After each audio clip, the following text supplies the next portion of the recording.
नमस्कार, DA news plus में एक बार फिर आप सभी का स्वागत है। मैं हूं संजय उपाध्याय। आज हम चर्चा कर रहे हैं नीट को लेकर, जो पूरे देश भर में एक माहौल बना हुआ है और तमाम सवाल उठ रहे हैं। उन सवालों के अलग अलग तरीके से जवाब निकल कर आ रहे हैं।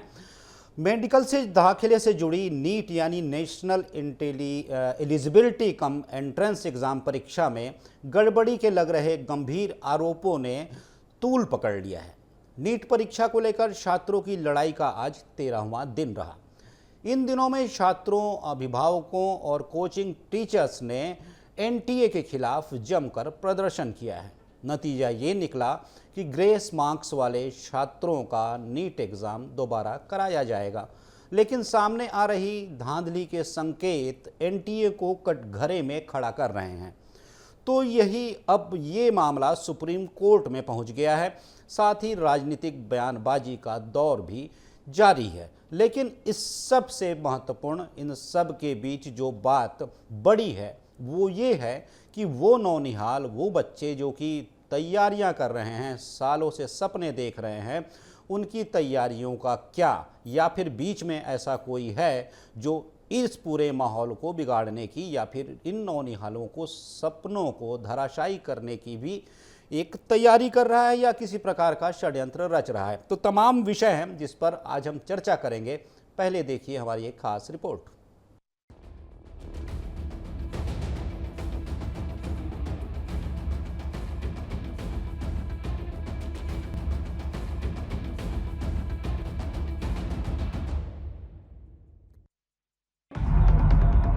4 जून को जब नीट परीक्षा का रिजल्ट आया, तब सोशल मीडिया पर #नीट फ्रॉड ट्रेंड करने लगा। पहली बार नीट में 67 टॉपर्स को 720 में से पूरे 720 अंक मिले हैं। और फिर ग्रेस मार्क्स देखने के बाद मेडिकल फील्ड में खलबली मच गई। अगले दिन से छात्रों का आंदोलन सोशल मीडिया से सड़क तक पहुंच गया। हाथ में बैनर लिए छात्र न्याय की गुहार लगाते रहे और याचिकाएं दायर होती रही। 13 जून को एनटीए ने फैसला किया कि ग्रेस मार्क्स वाले छात्रों की परीक्षा दोबारा आयोजित कराई जाएगी, लेकिन अभी भी छात्रों का गुस्सा थमा नहीं है। बिहार और गुजरात से सामने आई पेपर लीक की खबरों से एनटीए की विश्वसनीयता और पारदर्शिता पर कई सवाल खड़े हो गए हैं। इसलिए छात्र मामले में सीबीआई जांच की मांग कर रहे हैं। आइए आपको बताते हैं कि पिछले 13 दिनों में आखिर क्या क्या हुआ है। लोकसभा चुनाव के नतीजों के दिन ही नेशनल टेस्टिंग एजेंसी ने नीट परीक्षा 2024 का परिणाम जारी किया था।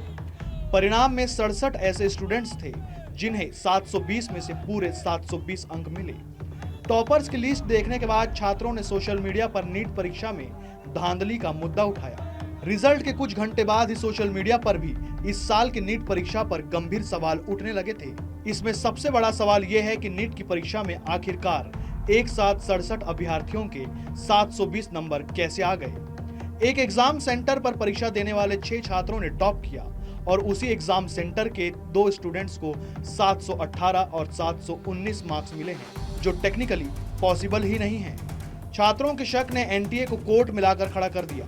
हाई कोर्ट से लेकर सुप्रीम कोर्ट तक कई याचिकाएं दायर की गई। का पेपर स्टार्ट हुआ और 240 को हम लोग को दूसरा पेपर लाके दिए और दूसरे पेपर में फिर वो सब ओएमआर शीट और वो सब जो बेसिक्स भरते हैं, उसके बाद में पेपर रीडिंग का टाइम भी नहीं मिला। उसके बाद जब पेपर रीड किए उसके बाद जाके फिर क्वेश्चंस, क्योंकि पहले रीडिंग करने का टाइम मिलता है लेकिन हम लोग को 10 मिनट एक्स्ट्रा रीडिंग के लिए भी नहीं मिला। फिर उसके बाद जाके हम लोग पेपर अटेम्प्ट करना चालू किए तो मेरा ओवरऑल 100 क्वेश्चन ही बना। अपन को 2 बजे पेपर मिला और 2:45 को हमको दूसरा पेपर ला के दे रहे हैं। अब दूसरे पेपर का सील खोलना, उसमें ओएमआर भरना वगैरह वगैरह, नाम भरना, 3 बज गया। 3 बजे से हमने दूसरा पेपर बनाना चालू किया और 5:20 को ही हम उसी टाइम पे हमसे पेपर ले लिया गया। हमें 1 घंटा एक्स्ट्रा नहीं दिया गया और हमारा 1 घंटा टाइम मिलता है 10 मिनट्स रीडिंग का, वो भी नहीं मिला हमको। उसके बाद 45 मिनट्स हम लोग को लेट एक्सचेंज कर दिए पेपर और एक्स्ट्रा टाइम भी नहीं मिला हमको बाद में एग्जाम दे। यह पूरा मामला कोर्ट में चल रहा है। इसी बीच नेशनल टेस्टिंग एजेंसी ने दोबारा नीट परीक्षा कराने के संबंध में शेड्यूल जारी कर दिया है, जिसमें नेशनल टेस्टिंग एजेंसी ने नीट में ग्रेस मार्क्स वाले उम्मीदवारों को दोबारा परीक्षा देने का विकल्प दिया है। इस फैसले के बाद अब 1563 छात्रों को दोबारा परीक्षा देनी होगी। तो वहीं अब छत्तीसगढ़ में कुल 602 अभ्यर्थी दोबारा नीट की परीक्षा देंगे। वहीं अब नीट परीक्षा को लेकर सियासत भी शुरू हो गई है। इसी कड़ी में केंद्रीय शिक्षा मंत्री धर्मेंद्र प्रधान की अब एजेंसी को लेकर खुलकर नाखुशी सामने आई है। उन्होंने नीट परीक्षा को लेकर सामने आ रही गड़बड़ियों पर न सिर्फ एनटीए को आड़े हाथों लिया है, बल्कि कहा कि एनटीए हो या कोई भी हो, बच्चों के भविष्य से खिलवाड़ बर्दाश्त नहीं है। तो वहीं भाजपा के मीडिया प्रभारी राजीव चक्रवर्ती का कहना है कि ये नीट के संबंध में दो प्रकार की अव्यवस्था की विषय सामने आई है। प्रारंभिक जानकारी ये तो आई थी, कुछ छात्रों को कम समय मिलने के कारण उनके वहां थोड़ा रोष थी, उनको कुछ वैकल्पिक ग्रेस मार्क की व्यवस्था दिया गया था, जिसको भी इस बीच में सरकार ने नामंजूर करके सुप्रीम कोर्ट की आदेश अनुसार 1563 बच्चों की पुनः परीक्षा की आदेश दे दिया है सुप्रीम कोर्ट की सुझाव पे।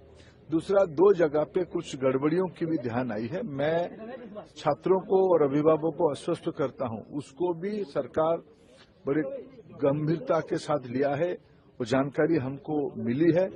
हम वो सारा विषय को एक निर्णायक स्थिति तक ले जाएंगे। उसमें कोई भी बड़े अधिकारी हो, एनटीए की कितने भी बड़े दायित्वधारी हो, अगर वो उनमें गुनहगार पाए जाएंगे उनको भी छोड़ा नहीं जाएगा और एनटीए में बहुत सुधार की आवश्यकता है। नीट के परीक्षा के लिए एक बहुत अच्छा निर्णय लिया गया है। जो दूरस्थ अंचल के बच्चे हैं, जो छात्र हैं, उनकी दोबारा परीक्षा ली जाएगी। इस निर्णय का स्वागत होना चाहिए और जो बच्चे इसमें वंचित हो गए थे उन्हें दोबारा मौका दिया जा रहा है और उनके पास एक दोबारा मौका है कि वो क्वालिफाई करें और देश की सेवा करें। तो ये बहुत ही अच्छा एक निर्णय है, इसे केंद्र और राज्य ने मिलकर लिया है। इसका स्वागत किया जाना चाहिए और कहीं भी जो गड़बड़ी हुई है उसे छोड़ा नहीं जाएगा और बहुत बड़ी कार्रवाई की जाएगी। और बच्चों को भी डरने की आवश्यकता नहीं है। जो बच्चे क्वालिफाई किए हैं उन्हें मौका मिल गया, जो नहीं कर पाए हैं उन्हें दोबारा ये मौका दिया जा रहा है। जिस प्रकार से नीट के पेपर में गड़बड़ियां हुई है, छात्रों को ग्रेस मार्क दिया गया, फिर उसको फिर से एग्जाम देने के जो निर्देश प्राप्त हुए हैं माननीय न्यायालय के द्वारा, और लगातार पेपर लीक की घटना हर जगह हो रही है। जो भी कंपटीशन एग्जाम होते हैं या तो उसके पेपर लीक हो जाते हैं या परीक्षा केंद्रों में गड़बड़ियां हो जाती है या मुन्ना भाई प्रकरण सामने आते हैं। ये बहुत चिंताजनक स्थिति है और इन घटनाओं का दुष्प्रभाव छात्रों को पड़ता है, जो लगातार मेहनत करते हैं, प्रतियोगी परीक्षा की तैयारी करते हैं और एक सपना संजोते हैं कि उन्हें प्रतियोगी परीक्षा में पास करके अपने भविष्य को उज्जवल बनाना है। और माता पिता भी आस लगाते हैं कि जो बच्चे उनकी तैयारी कर रहे हैं उसको निश्चित तौर पर सफलता मिलेगी। तो इस प्रकार की घटनाएं इन सपनों को तोड़ने वाला होता है। इसका दुष्प्रभाव ये होता है कि छात्रों के मन में, युवाओं के मन में हताशा के भाव आते हैं, निराशा के भाव आते हैं और इससे ग्रसित होकर वो गलत कदम उठा लेते हैं, जो बेहद चिंताजनक स्थिति है। सरकारों को चाहिए इस प्रकार से घटना जहाँ पे हुई है वहाँ कड़े कदम उठाया जाए और जिम्मेदार जो भी इसके लिए जिम्मेदार है उन पर कड़ी से कड़ी कार्रवाई की जाए। और देश भर के प्रदेश के छात्रों को आश्वस्त करना होगा कि वो जिन प्रतियोगी परीक्षा को दे रहे हैं ये उनके भविष्य के लिए है और इसमें किसी प्रकार की गड़बड़ी नहीं होगी। ये तो ये बहुत ही गंभीर विषय बनकर इस देश में और उभरेगा।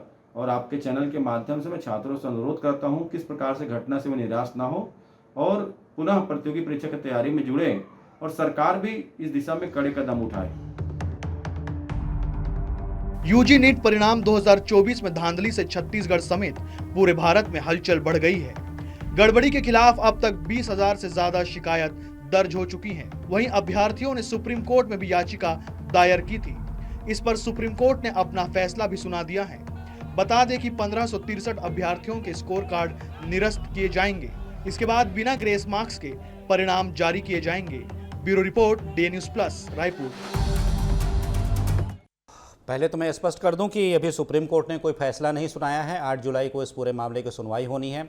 अलग अलग देश के हाई कोर्ट में जो केस लगे हुए थे, अलग अलग प्रकार के जो याचिकाएं लगी हुई थी, उनका एक तरीके से उन सभी पर संपूर्ण रूप से सुप्रीम कोर्ट सुनवाई करने जा रहा है और 8 जुलाई को ये सुनवाई होनी है। खैर, सभी की अपनी बातें हैं, अपनी अपनी व्यथाएं हैं, लेकिन केंद्र में वही बच्चे हैं कहीं ना कहीं जिनके भविष्य के साथ एक प्रकार का खिलवाड़ होता दिखाई दे रहा है।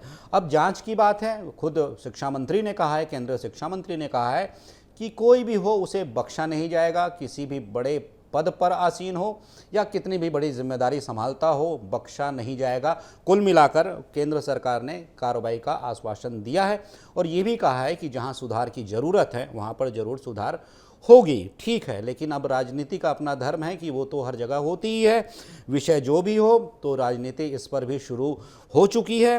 राजनीतिक दल अपने राजनीतिक दायित्व का, राजनीतिक धर्म का पालन कर रहे हैं। लेकिन मैं जैसा कह रहा हूँ, लेकिन केंद्र में वही छात्र हैं जिनके साथ ये घटनाएं घटी हैं। तो हम इस पर आज चर्चा करेंगे। हमारे साथ मेहमानों का एक खास पैनल जुड़ा हुआ है। पहले उनसे आपका परिचय करवा दूं। हमारे साथ हैं गोपाल सामंतो जी, बीजेपी के प्रवक्ता हैं। सर, आपका स्वागत है। संदीप दुबे जी हैं, कांग्रेस प्रवक्ता हैं। दुबे जी, आपका भी स्वागत है। साथ ही साथ डॉक्टर अनिल जैन हैं, इंडियन मेडिकल एसोसिएशन के सदस्य हैं, काफ़ी लंबे समय से जुड़े हुए हैं, खुद डॉक्टर हैं। और साथ ही साथ हमारे साथ वरिष्ठ पत्रकार राम अवतार तिवारी जी भी जुड़े हुए हैं, जो कि इस विषय पर लगातार अपनी नज़र बनाए हुए हैं और इसकी समीक्षा कर रहे हैं कि आखिर ये सब हो क्या रहा है और आगे स्थितियां कैसी बनती बिगड़ती दिखाई दे रही हैं। तो इस चर्चा की मैं शुरुआत करता हूं, लेकिन शुरुआत करने से पहले चूंकि डॉक्टर अनिल जैन जी हमारे साथ जुड़े हुए हैं, खुद डॉक्टर हैं, इंडियन मेडिकल एसोसिएशन के वो सदस्य हैं, काफ़ी लंबे समय से दायित्वों का निर्वहन कर रहे हैं। डॉक्टर साहब, आप सुन पा रहे हैं अनिल जैन जी? जी। डॉक्टर साहब, पहले मैं आपसे समझ लूँ, क्योंकि देखिए आप तो वहीं से आते हैं, आपने वही परीक्षा दी है, आप वहीं से आते हैं। ठीक है, वो परीक्षाओं का स्वरूप पहले कुछ अलग रहा होगा, लेकिन वही आपने परीक्षा दी है। अब जो हो रहा है, जिस प्रकार की बातें सामने आ रही हैं, बहुत से तकनीकी विषय हैं, बहुत से गैर तकनीकी विषय हैं जो देखने से ही लगते हैं कि ऐसा क्यों हुआ। तो थोड़ा सा हम सभी को समझाइएगा डॉक्टर साहब कि ये पूरा मामला है क्या और क्या इसका हल है। डॉक्टर साहब, देखिए, सबसे पहले तो मैं ये बताना चाहूंगा, क्योंकि मैं भी इसी फील्ड से हूँ, डॉक्टर बन के यही एग्जाम पास करके आया हूँ। मुझे ये मालूम है कि इस एग्जाम को देने के लिए छात्र कितने स्ट्रेस में रहते हैं, कितने टेंशन में रहते हैं, कितना उनका समय जाता है, कितना उनका खून जलता है, मैं ये कहूँगा। बिल्कुल। और उसके बाद भी यदि इस तरीके से की धांधली, इस तरीके का भ्रष्टाचार, जिसमें कि इतने सारे स्टूडेंट्स के, किसी के मार्क्स कम हो गए, किसी के मार्क्स ज्यादा हो गए, किसी के रैंक का ठिकाना नहीं है, सही रैंक क्या है क्या नहीं है। रिजर्वेशन तो चलो एक अलग चीज है, उसमें कोई वो नहीं है, लेकिन ये जो चीज हो रही है बहुत ही अनुचित है। और ये चूंकि स्वास्थ्य रिलेटेड चीजें हैं, यही आपके भविष्य के डॉक्टर हैं, है ना, यही सभी का देखभाल करने वाले हैं, स्वास्थ्य को संभालने वाले हैं जी। और इनके साथ ही यदि ऐसा होगा तो ये बड़ा ही मुश्किल चीज है ये जी। डॉक्टर साहब, थोड़ा सा एक बिंदु थोड़ा सा समझाइएगा कि यहाँ पर एक लगातार चर्चा हो रही है कि जो नंबर मिले हैं छात्रों को, तो पहले तो 67 जो अभ्यर्थी हैं उनको पूरे नंबर मिले हैं, 720, मतलब ऑल इंडिया रैंकिंग में पहला स्थान रखते हैं 67। एक ही सेंटर से 6 ऐसे टॉपर हैं। चलिए सर, ये संयोग हो सकता है कि छात्रों ने होनहारी दिखाई हो, इसको हम अगर एक तरीके से हम देख भी लें कि कह लें कि भाई अगर छात्र होनहार है तो इसमें 67 क्या 6000 भी हो सकते हैं नंबर 1 पर, यह तर्क दिया जा सकता है। लेकिन दूसरी बात मैं ये कह रहा हूँ कि ये जो 718 719 नंबर की जो बात हो रही है कि तकनीकी रूप से ये संभव नहीं है, तो ये क्या तकनीकी रूप है जिससे कि 718 और 719 नंबर संभव नहीं है 720 में? देखिए, ये सब जिस तरीके से ग्रेस मार्क दिए गए हैं, फिर वापस ले लिए गए हैं जी, और जिस तरह की चीजें आ रही हैं कि एक साथ एक ही सेंटर से दूसरी जगह के लोग जाकर के एग्जाम दे रहे हैं, इससे संदेह तो उत्पन्न होता है कि कहीं न कहीं धांधली हुई है ना। और निश्चित रूप से इन सब की जांच होनी चाहिए और निष्पक्ष जांच होनी चाहिए, और जो भी दोषी हैं उन्हें कड़ी से कड़ी सजा मिलनी चाहिए, क्योंकि ये अपने स्वास्थ्य के भविष्य का सवाल है, देश के स्वास्थ्य के भविष्य का सवाल है ना। तो इसमें दोषी के खिलाफ कड़ी से कड़ी कार्रवाई करनी चाहिए। चूंकि आप वहीं से आते हैं, अपनी यही परीक्षा दी है जिसकी आप बात कर रहे हैं, खून पसीना जलाकर छात्र पढ़ता है, आप समझते हैं कि टेम्परामेंट में भी एक अंतर होता है? जब पहले अटेम्प्ट में छात्र ने वो परीक्षा दी, कुछ मार्क्स आए, उसको अगर फिर से मौका मिलता है, फिर वही परीक्षा देता है, तो ज़रूरी नहीं प्रदर्शन वैसा ही हो जैसा पहले था, कम ज़्यादा भी हो सकता है, लेकिन ज़रूरी नहीं कि वैसा ही हो। जी हाँ, डेफिनेटली ऐसा होता है। अधिकतर लोग, सभी स्टूडेंट्स का टेम्परामेंट अलग अलग होता है। कोई एक एग्जाम देने के बाद भी टेम्परामेंट लूज कर जाता है, वो दोबारा एग्जाम देने की स्थिति में नहीं रहता है जी। कई स्टूडेंट ऐसे रहते हैं जिनका जो कि टेम्परामेंट मेंटेन करके रखते हैं, अपना एक एग्जाम, 2 एग्जाम, 3 एग्जाम देकर भी अपना परफॉर्मेंस सिमिलर रख सकते हैं। लेकिन अधिकतर केसेस में ऐसा होता है कि एक एग्जाम देने के बाद जब दूसरा और तीसरा एग्जाम देने की बारी आती है तो स्टूडेंट उतना अच्छा परफॉर्म नहीं कर पाता है जितना कि वो सबसे पहले परफॉर्म करता है। जी ठीक है डॉक्टर साहब, अगर आपके पास समय हो तो आप बने रहिएगा। धन्यवाद आपका। हमारे साथ बीजेपी के प्रवक्ता हैं गोपाल सामंतो जी हैं। गोपाल जी, आप जैसा सुन रहे थे, खुद डॉक्टर हैं अनिल जी, और बता रहे थे कि किस तरीके की एक तैयारी, आप तो जानते ही होंगे क्योंकि आज जो शिक्षा की व्यवस्था है और शिक्षा की वर्तमान व्यवस्था है वो सभी के घरों में है, सभी इसे बड़े पास से देखते हैं कि आज छात्र किस तरीके से पढ़ाई करते हैं, खुद का बेटा हो, भाई हो, बहन हो। तो ये कुछ ऐसी दिगर बात नहीं है। लेकिन जैसा गोपाल जी अभी जो वर्तमान स्थिति है, ठीक है, सरकार ने कदम उठाए हैं और जो नेशनल टेस्टिंग एजेंसी है इस पर भी कुछ बातें हो रही हैं। इसे फिर से बात हो रही है कि इसे कैसे ठीक किया जाए, अगर कुछ गड़बड़ी है तो ठीक इसे किया जाएगा। इसमें क्या देखते हैं गोपाल जी, इस पूरे घटनाक्रम को आप किस रूप पे देखते हैं? संजय जी, पहले तो आपको नमस्कार और आपके समस्त दर्शकों को नमस्कार जी। जब से ये डिबेट चल रहा है देश में, 67 बच्चों को लेकर प्रश्न चिन्ह उठाया जा रहा है, लेकिन डेटा और फैक्ट्स पे बात नहीं हो रही है। बहुत संवेदनशील मामला है। मैं समझता हूं कि इस मामले में बात करते समय डेटा और फैक्ट्स पे बात करना चाहिए। जी। पहली बार देश में 23,33,000 बच्चों ने एग्जामिनेशन दिया। पहली बार 4,750 सेंटर में एग्जामिनेशन हुए। 14 अब्रॉड सेंटर्स, मतलब विदेशों में 14 सेंटर्स थे जिनमें ये एग्जामिनेशन हुआ। जी। 13 भाषाओं में ये एग्जामिनेशन हुआ। उसमें 1563 बच्चों को ग्रेस मार्क्स मिले, और जो 1563 बच्चों को भी ग्रेस मार्क्स मिले वो सुप्रीम कोर्ट ने जो क्लैट के गाइडलाइंस दिए थे उसके अनुसार मिले थे। अब जब सुप्रीम कोर्ट ने दोबारा गाइडलाइन दिया कि इन बच्चों का दोबारा एग्जामिनेशन होना है, उसमें भी उन्होंने 2 विंडो दिए कि बच्चा अगर चाहे तो पुराने मार्क्स को रख सकता है यथावत, या चाहे तो दूसरे बार एग्जाम दे सकता है। धर्मेंद्र प्रधान जी जैसे ही शिक्षा मंत्री बनते हैं, पालकों के साथ मुलाकात करते हैं, बच्चों के साथ मुलाकात करते हैं। एनटीए जो बनी है, जिसपे प्रश्न चिन्ह बार बार उठाए जा रहे हैं अभी, वो एनटीए सुप्रीम कोर्ट के गाइडलाइंस के अनुसार बने जी। और सुप्रीम कोर्ट के गाइडलाइंस के अनुसार नीट एग्जामिनेशन हुआ है। क्यों हुआ है? क्योंकि प्राइवेट मेडिकल कॉलेजों में जो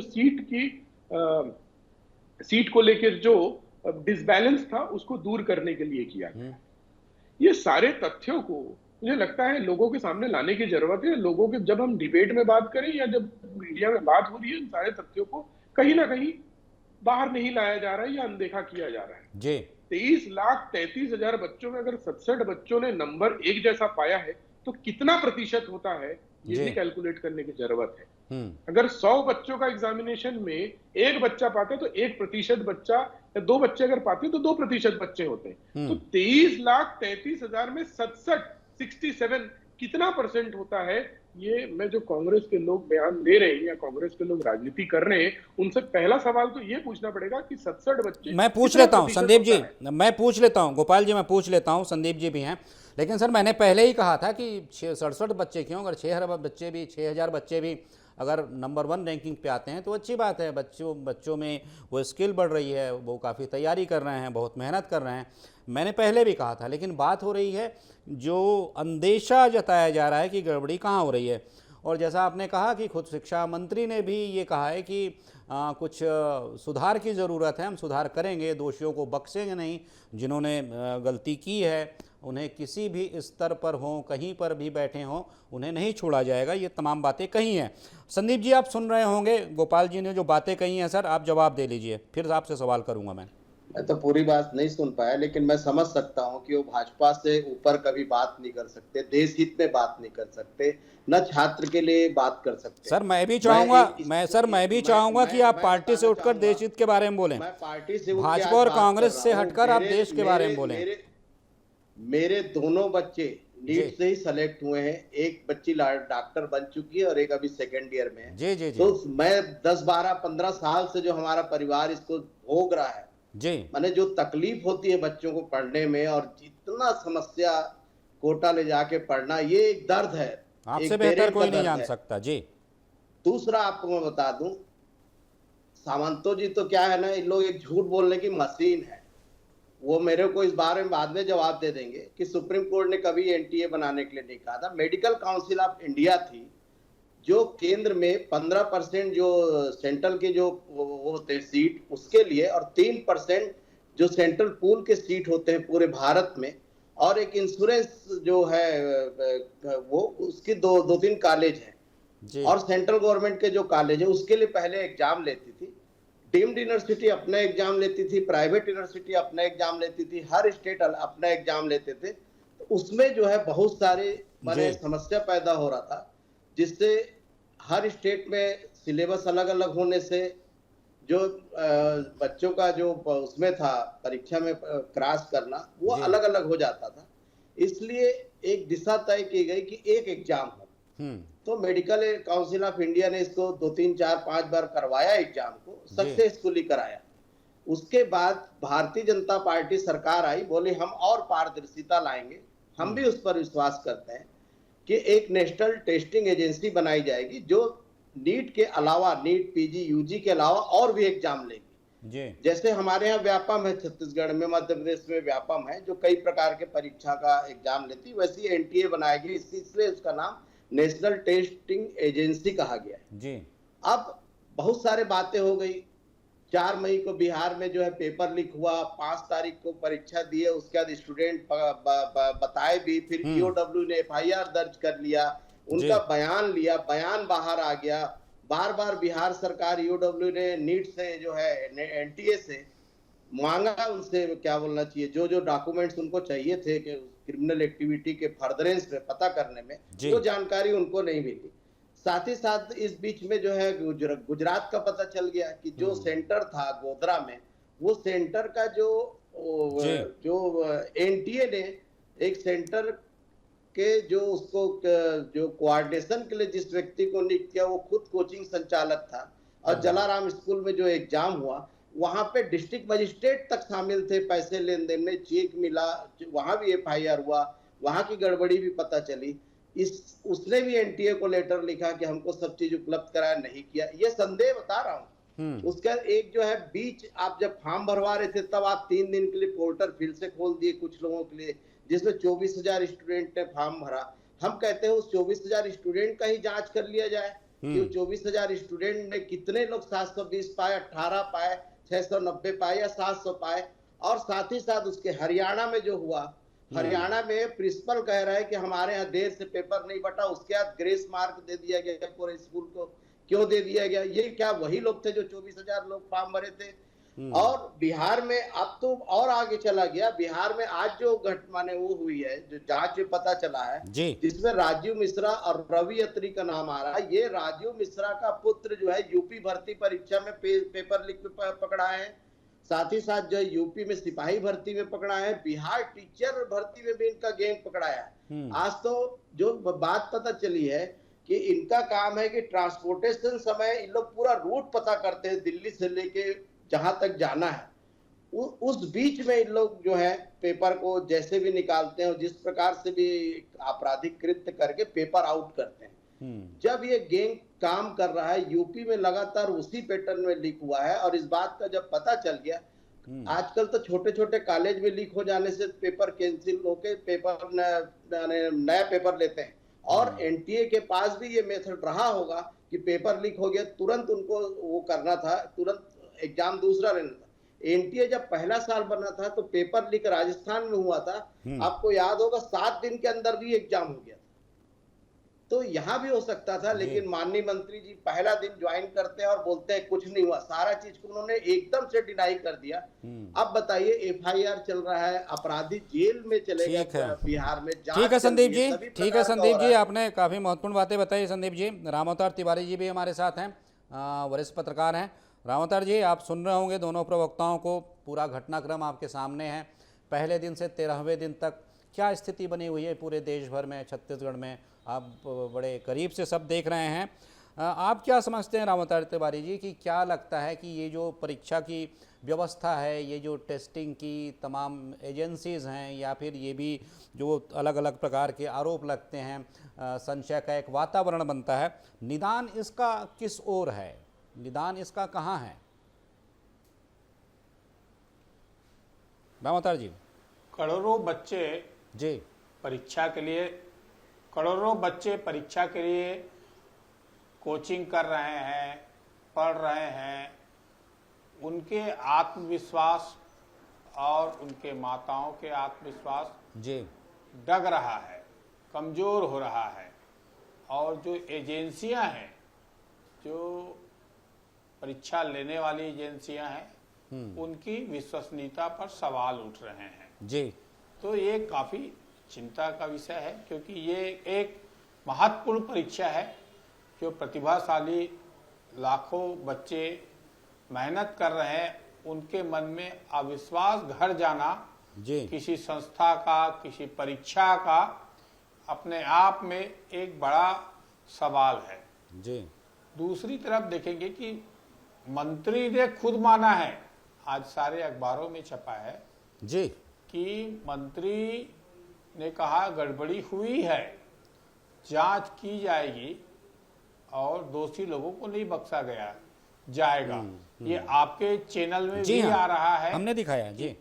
मंत्री जी का बयान आपने दिखाया।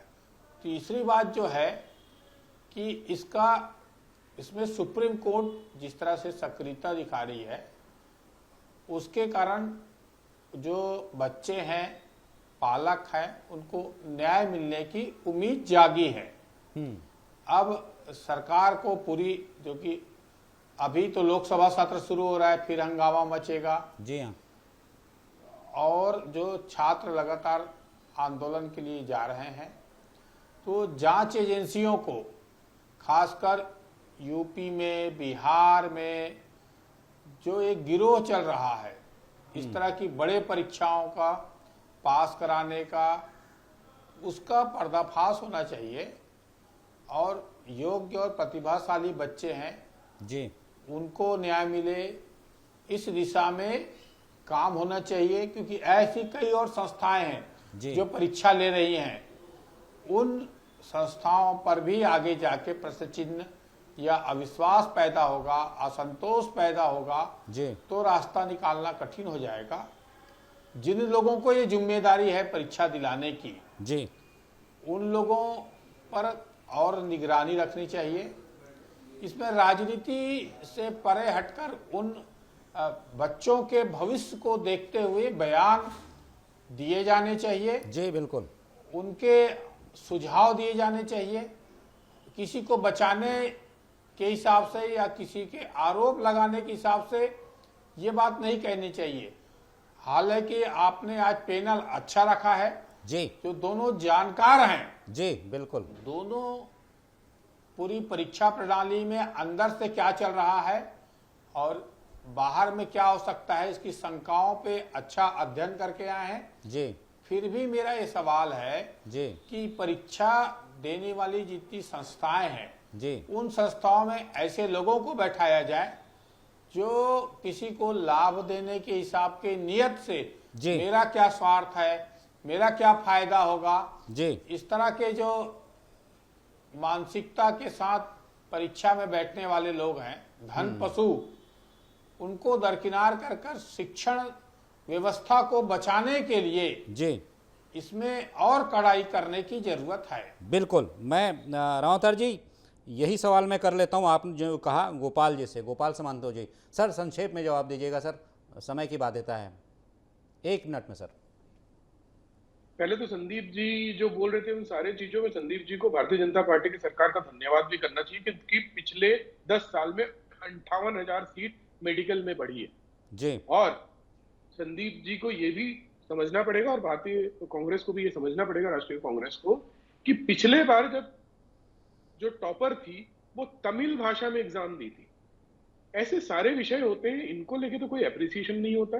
58,000 सीट 10 साल में बढ़े हैं मेडिकल के क्षेत्र में। सर गोपाल जी ये बात ही नहीं हो रही है सर, ये तो ये सरकारें कर रही हैं, ये तो सबके सामने है, ये बताने की आवश्यकता, ये तो सब देख रहे हैं कि ये सब हो रहा है। सर बात जैसा मैं कह रहा हूं सर, जैसा रामावतार जी कह रहे थे कि हम अभी उन छात्रों की बात करें सर, उनके मनोदशा की बात करें सर, और उनको न्याय कैसे मिलेगा इसकी हम बात करें सर।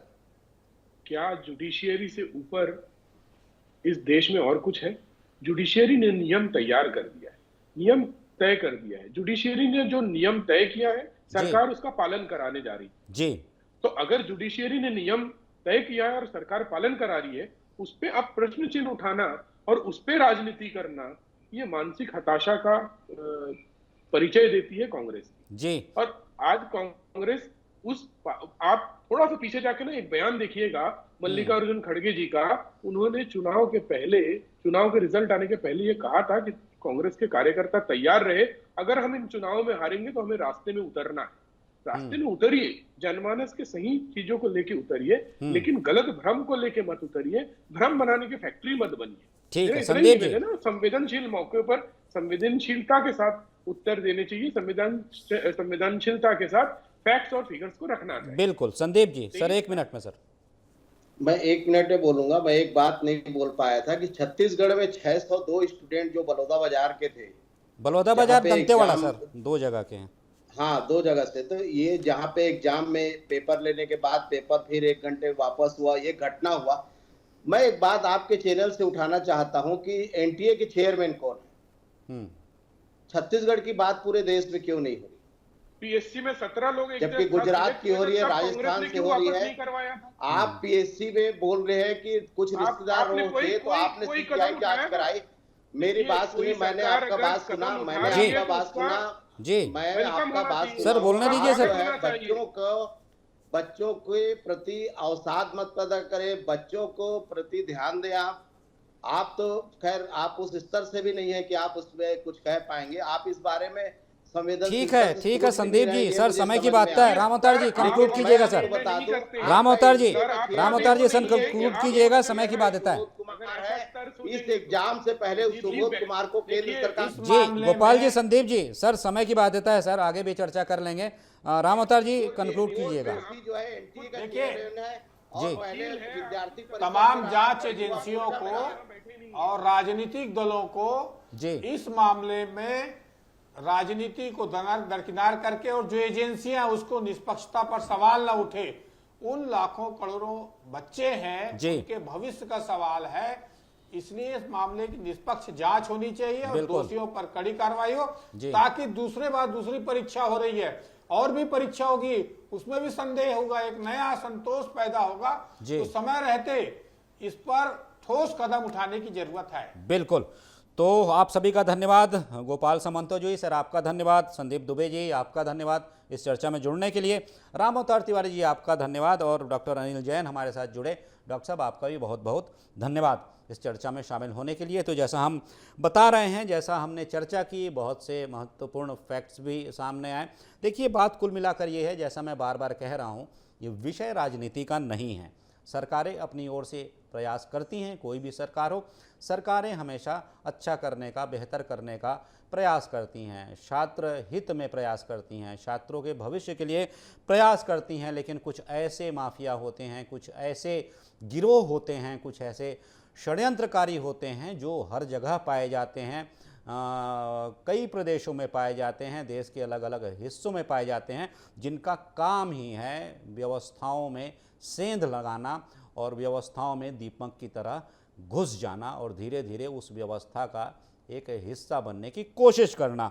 तो सरकारों की, हम सभी की, पार्टियों के कार्यकर्ताओं की, बुद्धिजीवियों की कोशिश यही होनी चाहिए कि राजनीति से अलग हटकर वो कुछ ऐसा करें, समाज में अपने अपने स्तर पर ऐसा करें कि इन माफियाओं को, ऐसे लोगों को जो कि भविष्य से खिलवाड़ कर रहे हैं हमारे नौनिहालों के, उन्हें को स्थान न मिले और उन्हें बिल्कुल सामने लाया जा सके और उनका पर्दाफाश किया जा सके और उन्हें समाज में ऐसी कोई जगह ना मिले कि वो अपने अस्तित्व के लिए फिर से नई कोशिश कर सकें।